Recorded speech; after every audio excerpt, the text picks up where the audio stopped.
देखिए, अगर आप कामयाबी की बात करें कि इस सरकार ने हमें क्या दिया, तो इस सरकार की सबसे बड़ी कामयाबी ये रही है कि इसने जिस विचारधारा के साथ ये देश में आना चाहती थी, भारत की जनता ने उस विचारधारा के साथ इसको देश में आने दिया, क्योंकि उनको दिखाया कुछ और गया और मिला कुछ और। ये ठीक वैसा ही है कि आपको दिखाया भालू गया लेकिन दिया आपको आलू गया।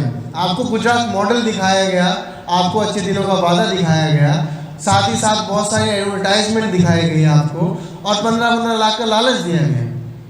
लेकिन आपको मिला क्या? आपको विकास छोड़ के सब कुछ मिला। आपको बेरोजगारी मिली, आपको करप्शन मिला, नौकरी के नाम पे आपको पकौड़े तलने की एडवाइस मिली, आपको दंगे मिले, आपको भड़काऊ भाषण देने वाले नेता मिले, आपको छोटे छोटे देशों से धमकियां मिली। लेकिन विकास की बात करें तो विकास दिखाया जरूर गया था लेकिन कभी मिला नहीं।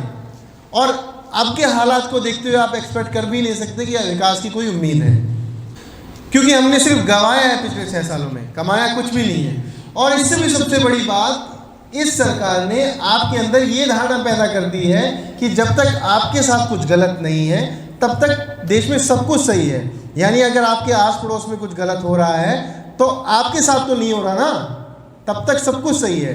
जब आपके साथ कुछ गलत हो जाए तब आप सरकार को कोस सकते हैं। हालांकि ड्यूटी आपकी तब भी नहीं बनती सरकार को कोसने की, क्योंकि आपकी खुद की भी तो कोई जिम्मेदारी बनती है।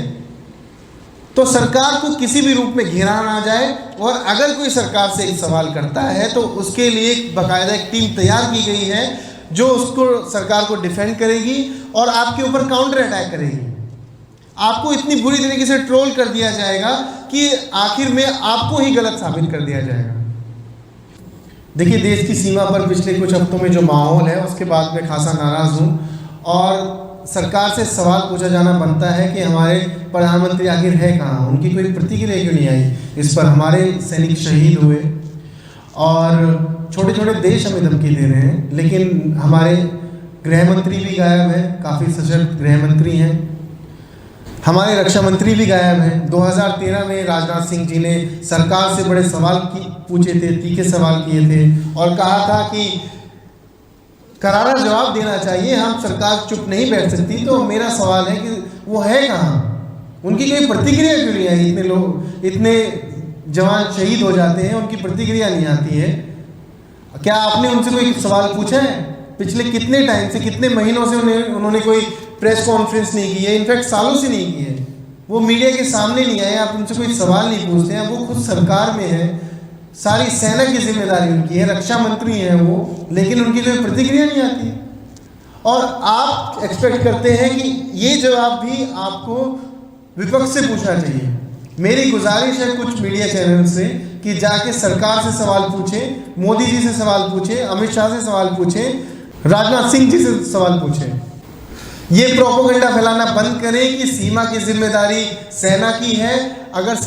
अगर वहाँ पे कोई घुसपैठ होती है तो उसके लिए सेना जिम्मेदार है, यानी पेट्रोलिंग सेना को करने की ज़रूरत थी। जब आप बालाकोट स्ट्राइक का क्रेडिट लेते हैं तो इस तरह के हमलों की जिम्मेवारी भी आपको लेनी पड़ेगी।